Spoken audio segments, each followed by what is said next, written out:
जय जय रामकृष्ण हरी मंडळी. मी जसं तुम्हाला कमिटमेंट केलं की मी तुम्हाला असं काहीतरी शाश्वत उत्पन्न मिळेल, असं काहीतरी सोर्स मी तुम्हाला उपलब्ध करून देईल, तर त्याची मी कमिटमेंट केली की 31 तारखेच्या आतमध्ये मी तुमच्यासमोर तो विषय मांडील. तो विषय असा आहे की कुक्कुटपालन या विषयाशी संदर्भात माझा विषय आहे. तो कुक्कुटपालन पहा, तुम्ही जे घरगुती स्तरावर कोणी 5-10 कोणी 20ही कोंबड्या वागवणारे काही कुटुंब तुम्हाला आपल्या ग्रामीण भागात मिळतील. तो त्याच्या इकॉनॉमीचा विचार करा. तुम्ही 20 रुपयाचं एक अंडा आहे, ठीक आहे. तुम्हाला जर का 10 अंडे मिळाले तर 200 रुपये मिळतात आहे. ते की काही लोक एक म्हैस वागवतात, त्यातील दिवसभर चारा आणि तुम्हाला घरी आपल्या 200 रुपये आले पाहिजे एवढ्या अपेक्षेनं लोक म्हैस पाळणारे आहेत. तो कोंबड्या तुम्हाला जर 200 रुपये देत असतील, तो मग आपण या पर्यायाचा विचार एक उत्पन्नाचा सोर्स म्हणून का नाही करत.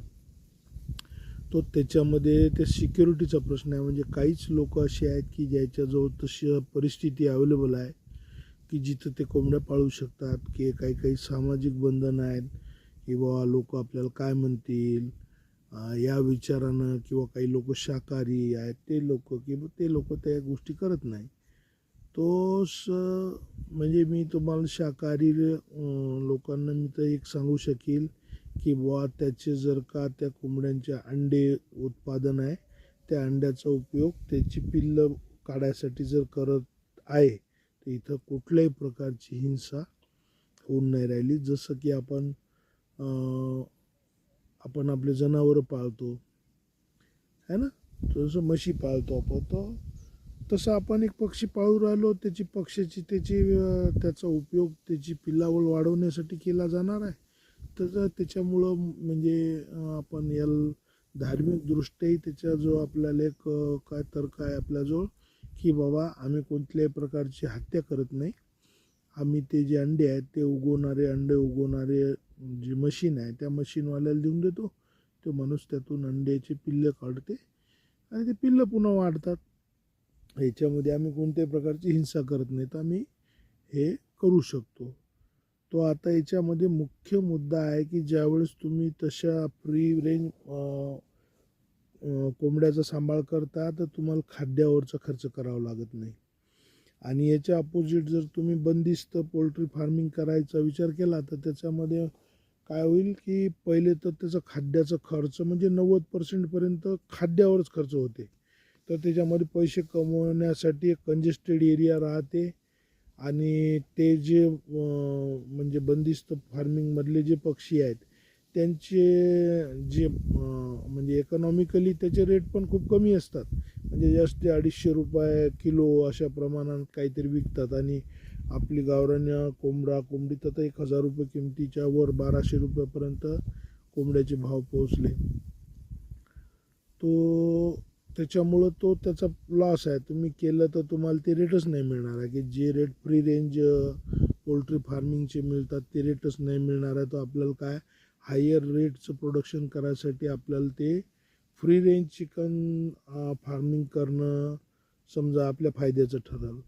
तो ठीक आहे, पण आता याचा शेतीचा आणि जागेचा वापर याचा कसा करता येईल तो इथंच म्हणजे तो एक सोशल इन्व्हेन्शन आहे बा. याच्यामध्ये मी हे नाही म्हणणार की एक काहीतरी टेक्निकल, परंतु हे जर का 4 दोरे तुम्ही एकात विणले तर ती इतकी मजबूत दोरी तयार होईल की नंतर ती दोरी तुटणार नाही.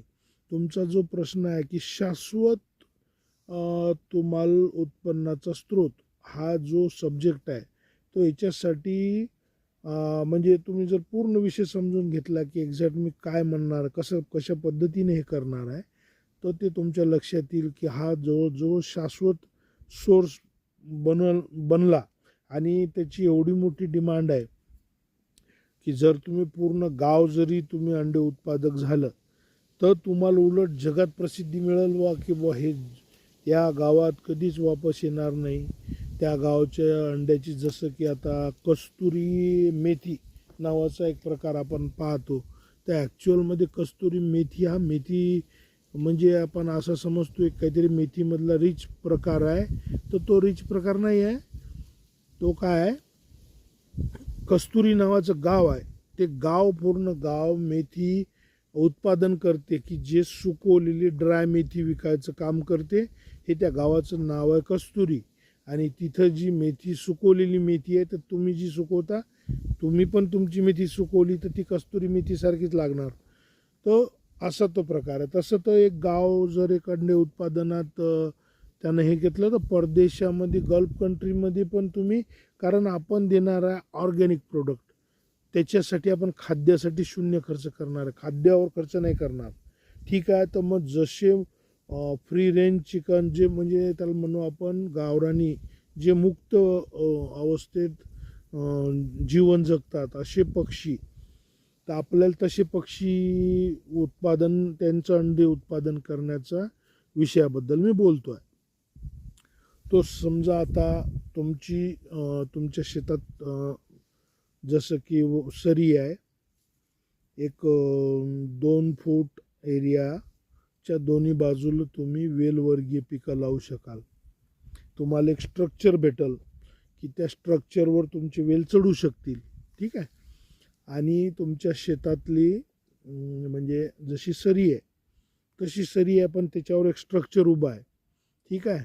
त्याचा उपयोग तुमचे वेल वाढवण्यासाठी केला जातो. म्हणजे निव्वळ तुम्ही जर नुसती शेती करतोय असं जरी गृहीत धरलं, तरी तुम्हाला काय ते जशा पद्धतीनं तुम्ही ते तणावे देऊन उभे करता, ती जी एवढी हॅक्टिक प्रोसेस आहे, जे म्हणजे का होईना शेतकरी ते करण्यासाठी दचकतात. याचा अर्थ त्या स्ट्रक्चरलमध्ये प्रॉब्लेम आहे. सहज ते उभं व्हायला पाहिजे ते, तो आपण तुम्हाला तसं स्ट्रक्चर देणार की ते सहज उभं होईल, की जे जस्ट आणि मजबूत असेल, मग त्याच्यावर तुमचे वेल वाढू शकतील. आता वेल वाढू शकतील, त्यासोबत आपण काय करू शकू, की जर का त्याच्यावर आपण जाळी जर त्याच्यावर बसली अशी फिक्स, असा म्हणजे एक प्रकारची टनल तयार झाली खूप 150 फूट लांब, आणि त्याच्यावर जाळी बसलेली आहे. तिथं खाली तुम्ही शेणखत टाकलेलं आहे भरपूर प्रमाणात, म्हणजे की जेणेकरून कोंबड्याला आपल्याला फ्री रेंजमध्ये त्यांचं भरणपोषण होण्यात मदत होईल. अशासाठी आपण काय केलं आहे, की ते शेणखत भरपूर प्रमाणात त्या सरीवर आपण टाकलेलं आहे. आता बाजूनं एक खुराडासारखं खुराड आहे, की ज्याच्यामध्ये त्या कोंबड्या रात्रीच्या वेळेस बंद आहेत. आता सकाळी त्या कोंबड्या आणि ती टनल याचा रस्ता एक होऊन फक्त जस्ट एक गेट ओपन केलं, तर त्या सगळ्या कोंबड्या तुमच्या त्या टनलमध्ये चालल्या जातील. तो आता तिथं शेणखत आहे, त्याला पाणी दिलेलं आहे, तो ते ओला आहे. तो आता बस हीच परिस्थिती कोंबड्याला, फ्री रेंज कोंबड्यासाठी आदर्श आहे, की ते मग आता ते काय करणार, पूर्ण ते त्या टनल, म्हणजे साधारण 2 फूट रुंद अशी ती टनल असणार आहे, लांब साधारण 150 फूट तरी कमीत कमी आपल्या सिस्टमसाठी आपण एक टनल वापरू, किंवा एक टनल कमीत कमी 150 फुटाची असो. ती जर 300 फुटाची असली तर आपल्याला नुकसान काही नाही, परंतु मग त्या जाळीचा तेवढा खर्च तेवढा वाढेल, किंवा कोणी 150 फुटाची जाळी एक पेअर असला आपल्याजवळ, तर ती जाळी मल्टिपल, आता म्हणजे आता ही सरी झाली, त्याच्यामध्ये 2 दिवस झाले का 3 दिवस झाले, 4 दिवस झाले, आपल्या कोंबड्या त्याच्यामध्ये मस्त पोटभर खाऊ राहिल्या, भरपूर अंडे निघू राहिले.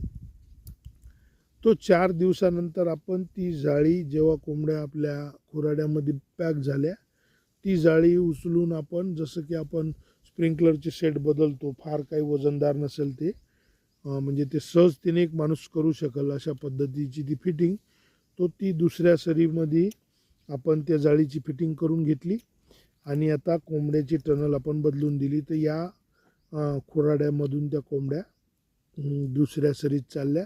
दुसऱ्या सरीत पुन्हा तीच हे. तर ऑर्गॅनिक पेस्ट कंट्रोल हा जो प्रकार आहे, हा प्रकार याच्यातून साधणं शक्य आहे. आता मी तुम्हाला एक आताच आजच्या व्हिडिओमध्ये जे बोललो ना की किंवा कल्पनेमध्ये शक्ती आहे.